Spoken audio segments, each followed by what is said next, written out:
This is episode 383 of the Beyond the Food Show, and today we're going to redefine in such a powerful way the imposter feelings that we are experiencing with an expert on the topic, Tanya Geisler.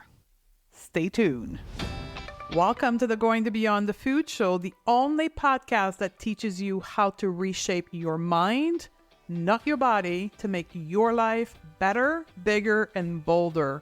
Your undieted life. I'm your host, Stephanie Dozier, reformed dieter, nutritionist, and coach.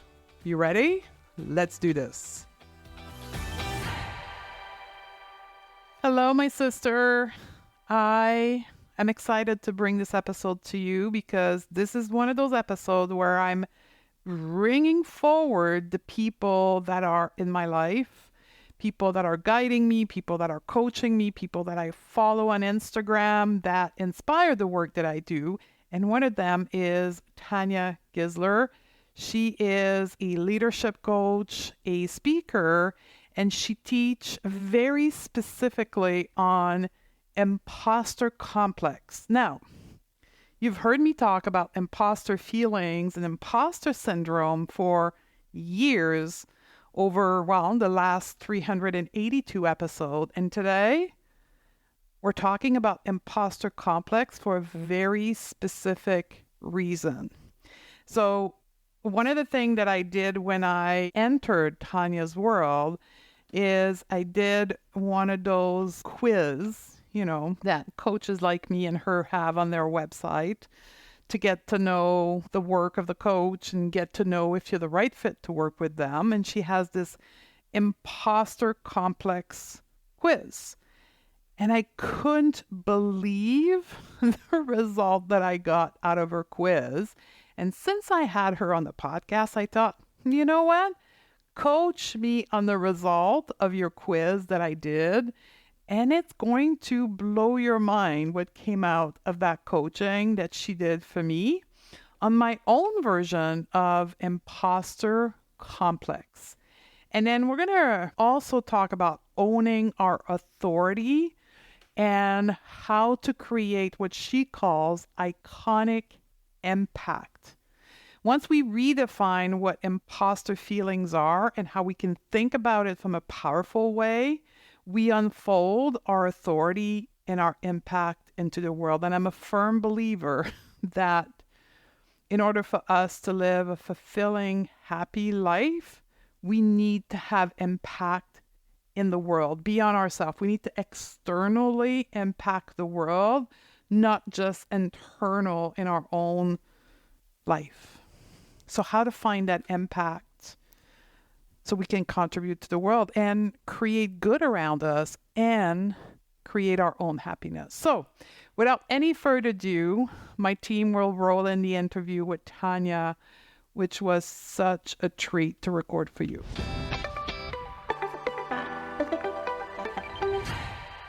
Welcome to the show, Tanya. Oh, I'm delighted to be here. I'm excited to have you on and have a conversation about the imposter complex, as you name it, and the imposter syndrome that I've been using the name with. Because I think there is a lot of that in my community as women are working through claiming back their power by accepting themselves and their body. And a lot of us have had what you call the side effect, right? The procrastination and the playing small in our life. So what do you define as the imposter complex? Okay. Well, it's impossible to not attribute the teachers. So Pauline Clance and Suzanne Imes were the clinical psychologists who coined the phrase imposter phenomenon back in 1978.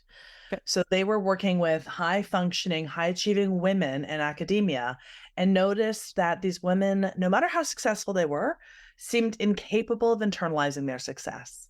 So any success they had, they would chalk up to luck, fluke, timing, or having somehow managed to convince people they were smarter or more capable than they actually were. Ding, ding, ding, right? Their failures, they were more than able to internalize, but their successes, they would chalk it up to some external factor. So that's really where it begins. And since probably 20 2010, I've been really deep in the analysis of understanding it from my lived experience and definitely through the thousands of folks that I've worked with and the tens of thousands I've been speaking with since 2010, 2012, really specifically. I did a TEDx talk in 2012, and that's really been the genesis of this work for me. So the ability to internalize our success. Yeah, or the inability to internalize our success, right? Or like to look at it from all the external factors. You also notice that I use imposter complex, not imposter syndrome. Yeah. And I know, listen, like we all talk about it. My SEO people are so annoyed with me consistently because people are searching imposter syndrome. However, syndrome suggests a clinical diagnosis. Yeah. And so when we talk about a syndrome, any of our listeners who have any kind of diagnosed syndromes, you understand what it feels like when a medical term gets co-opted.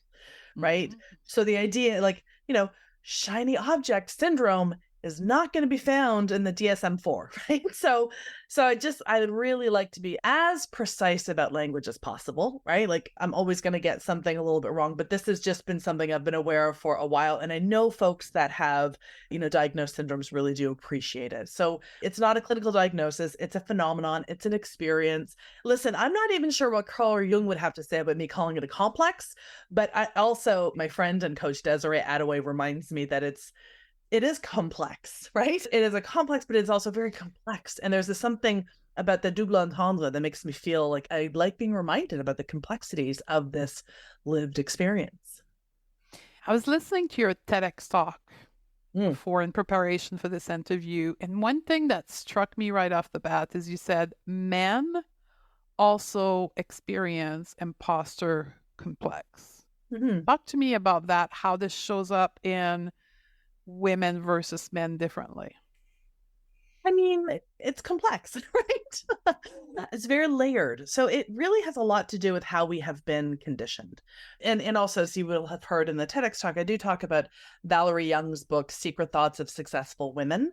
She actually has since then said, I really wish I hadn't have just called it just for women because men do experience it as well. The reality is anytime that we feel, I've got so many things I want to say, like which door do I go in? Folks who experience the imposter complex have beautiful values of integrity, excellence, and proficiency. I always think that's really good news. And usually we experience the imposter complex at the precipice of our expansion, at the precipice of something new, meaningful, important.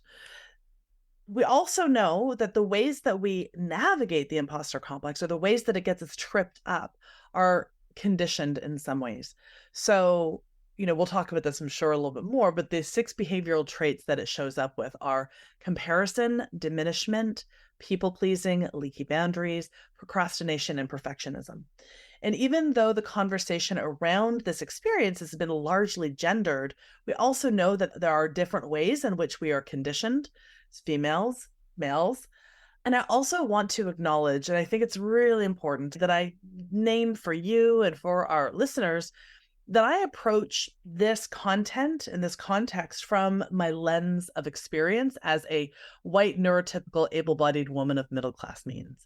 So everything that I say, other folks are going to experience it differently than I do, right? So there's a way in which, of course, we are all in the same shared space. We're not having the same shared experience. So, all generalizations are kind of off the table. That said, folks who have those beautiful values are going to experience it. Folks who have been conditioned and socialized to be outside of the dominant culture are going to have a more exacerbated sense of it. With permission, I talk about my husband, Greg, white, neurotypical dude of middle-class means living in North America. He and I are both in agreement that the world that I live in has been designed for him. It just has. It just has. So for every concentric circle that we are distanced from Greg by gender, class, age, we are going to have an exacerbated sense of it. That doesn't mean that he doesn't experience it. Trust me when I tell you that he experiences the imposter complex because he has those beautiful values. And as long as he continues to stretch himself, he's going to experience it. But it gets exacerbated the further out we are from his lived experience. Does that track? Totally. Yeah. I'll present you something and you tell me what you think. So I was Yeah. in the corporate world before choosing a career of impact, which is to help women with their bodies. Yeah. I was in the corporate world, in a world dominated by men in the retail industry. And I experience imposter complex with the ultimate symptoms of panic attack, where collapsed on stage. And when I look back at that, it was clearly me feeling not good enough in the world of men. And one of the things that I did throughout my glass ceiling breaking career was trying to take less space by shrinking my body. Mm. Do you see that presentation of imposter complex specifically with women and body size? Absolutely. Absolutely. Particularly in the space of literally diminishment, right? I would say the diminishment, let me just be very clear. If we were to, you and I sit across the table and take the blocks and say, which is more female conditioning and which is more male conditioning, I would say 100% diminishment would have everything to do with female conditioning because it comes back to the language around don't take too much space, good girls don't, so on and so forth. Now, again, there's a different context. I told you that I just came back from Norway. Folks in the Norwegian culture, men and women all assign. There is literally a group of the list of rules called Janteloven, which are really about not thinking that you are any better than anybody else. Do not shine too bright. Do not take up too much space.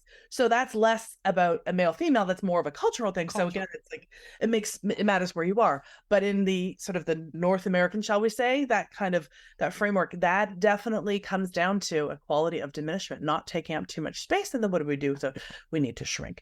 And we start to get literally, we need to shrink. We need to just I feel that viscerally. And I have a very similar background. I was in advertising and, I mean, I'd say there are a lot of women in advertising, but not at the very top, not where I wanted to be. Right. So yes. And I remember thinking that there was going to be a definite link between my body size and how far I was going to be able to go or not.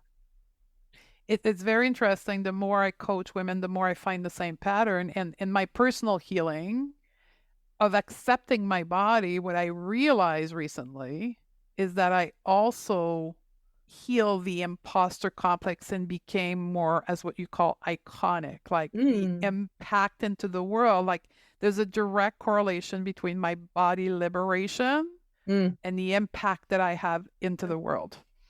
100%, 100%. Oh my goodness. On my Ready Enough podcast, where I talk to people who experience imposter complex at different intersections, and I spoke with Hillary Canavy about fat phobia and how that relates inextricably with imposter complex. Absolutely. Could not agree. So when you talk about moving to iconic impact, right? Yes. Can you define that more for me and the people listening? I will do my very best because it's actually ever evolving. And I actually want to start through a different doorway, if you don't mind. And that's because I want to talk about how, the imposter complex, it wants to keep us out of action. It wants to have us doubt our capacity, and it wants to keep us alone and isolated. So it does so in a couple of very specific ways. We don't want to feel like the imposter because it's a terrible feeling. It's a terrible feeling to feel like you don't belong. And that's, a very tribal, essential need is to belong, which is why we fear success as much as we fear failure. Because on either ends, we are othered than the group. So we don't want to feel like that. It feels terrible. So we're going to hide out in specific behaviors. Procrastination, perfectionism, diminishment, comparison, people-pleasing, leaky boundaries. So we all know that those are bad.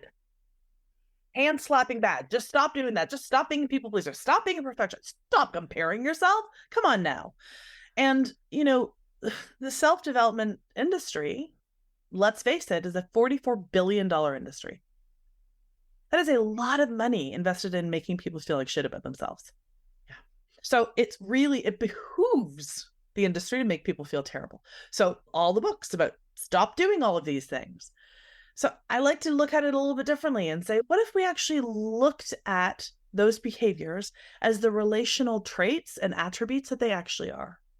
What if we looked at the fact that, your perfectionism means you deeply value excellence, that your people-pleasing actually means that you value inclusivity, that you compare yourself because connection reigns supreme with you. You're a procrastinator, or you procrastinate because you value discernment. You have potentially leaky boundaries because you are deeply generous with your resources, your time, your care, your compassion. Your diminishment simply has a lot to do with your value of humility. And so when I look at that through that lens, that we do these things that we've been made to feel so wrong and so bad about, the door for what becomes possible is open. And so I look at, talk about leadership, and I'm a leadership coach. And Yeah.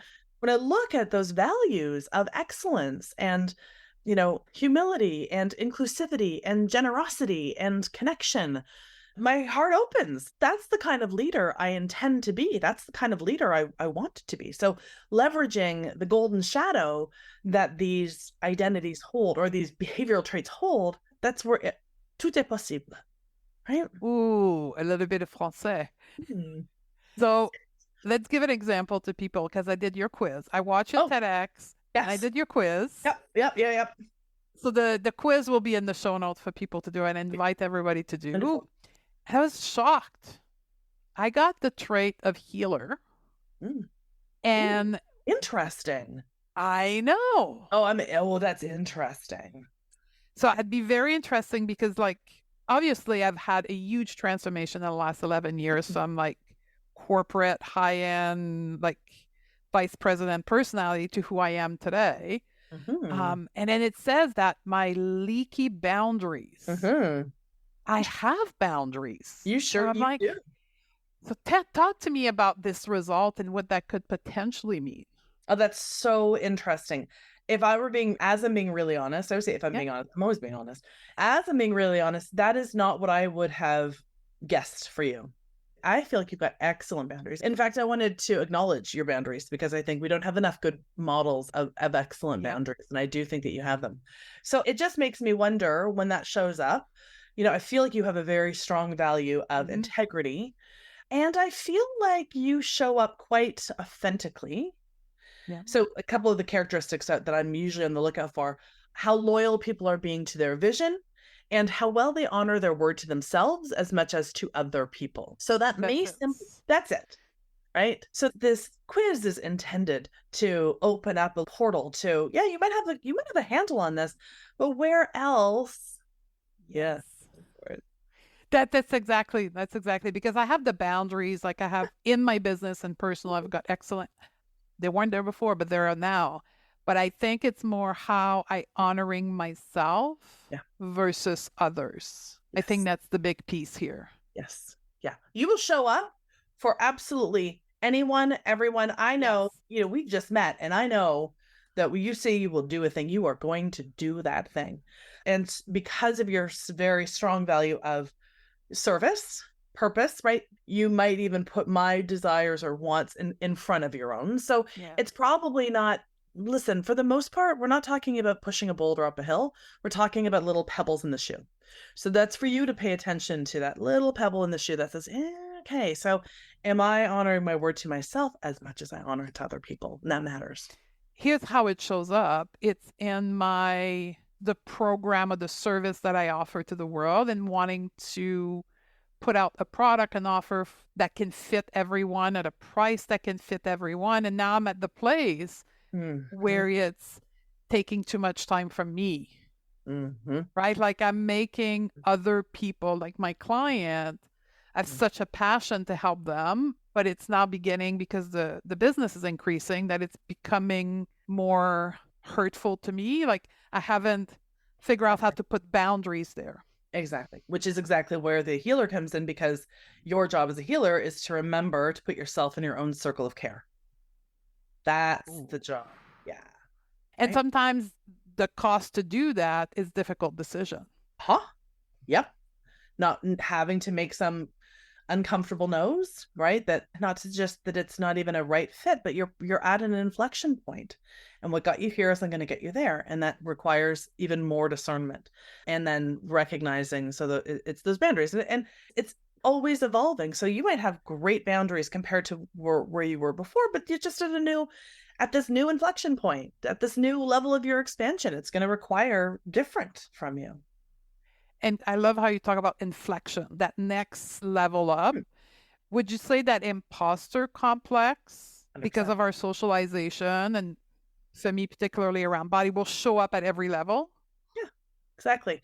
I hope I don't sound smug when I say that, but that's almost by design, right? It's sometimes when people say, I don't experience the imposter complex, what I'll say is, hi, when was the last time you really swung out? Because that it is going to show up on the precipice of something new, something that matters, something that is important. So if you're kind of going along and you're just, you're doing the same old thing, no shame if that's the case, but that you're not going to experience imposter complex there, right? Which is not a bad thing. Listen, you see this artwork here? Yeah. I've got art all around the house that my husband and I have done together. I have no imposter complex around that. Care? I do not need to be proficient or excellent in my art. I just enjoy it. I don't need to be, completely proficient in my yoga practice. I enjoy it, but it's going to show up in the places where I'm stretching myself and the places that are deeply meaningful to me. And my parenting, my coaching, my speaking, my writing, that's where it's going to show up. And, I was in Nashville 2 weeks ago and there was an experience, October 7th, that just happened. And there was a lot of words not said about what was happening in the world. And I can just feel it. And I had been mentoring some people, and I thought, we need to acknowledge this. We need to acknowledge that we are really struggling to find humanity right now. And I'm not a meditation coach. I'm not, and I actually wasn't even the keynote at this event. So I keynoted it a couple of times. So I was actually the resident mentor. And I said, listen to the organizers, we need to take a couple of minutes here. So I led us in a meditation, silent moment, presencing our feelings, just a quiet couple of moments. And I have not experienced the imposter complex in such a large way in a while, because that was a huge edge for me. And it was so interesting to be able to, because I'm not that meditation, I'm actually not a trauma informed coach. So the idea of taking on this role, because there wasn't anybody else to take it on, that just rankled everything, because it was a stretch and because it mattered so much. So when I stood there and I led these 200 people in this quiet moment, I mean, my hands were shaking in ways that, I was on a stage the other day that the Nobel Peace Prize winners won. I didn't feel the same level of imposter complex as I did when I was just trying to lead a bit of quiet, because if not, and because it mattered so much. So sorry to belabor that point, but it's at that edge of our expansion. And it actually had realized it had been a while since I'd felt that shakiness that the imposter complex can bring. And again, I don't think it's a bad thing. I think it's a reminder that we have this deep value of integrity, and we want our work to matter and to do things that matter and that have meaning. I love how, because in coaching, I do the same thing. Like the bodily symptoms are just messages of realignment, and how you speak about the imposter complex as just realignment and guiding you to like have those conversations and be the mentor that has those very difficult conversations that are you're not skilled for. You just know that you need to have it. I'd say, at the top of almost every conversation or at the top of every speaking keynote that I do, I'll say, the reason this work matters to me is, how are we going to have the conversations that really matter, the risky conversations, if we can barely talk about the things that reside in the wheelhouse of our excellence? How can we talk about social justice if we can barely say, you know what, I'm a really great coach? Like, how are we going to do that if we can't do the things that we have incontrefutable proof that we are excellent at what we do, and yet we're still going to have these conversations? We need to have the proficiency in doing the difficult things, and we need to be able to stretch. Yeah, because as you're saying that, I'm reading my note, owning your authority, which is really what the iconic impact is, which is really what imposter complex is trying to stem us away from, is owning our authority. And as we evolve, our authority will always increase and evolve. Yeah, absolutely. There are a lot of things, I think back to a lot of the things that, I might have said, when I was first starting out, that I've evolved. I won't say that I don't believe them anymore, but they've evolved. So as long as we're growing and evolving, we're always going to be hitting these different places, and it's going to show up differently at every level of our expansion, if we're doing this right anyway. Yeah, and if we're doing it in alignment to contribute and have an impact into the world. Yeah, absolutely. So we talked about the healer. So, I'm so excited for folks to do the quiz.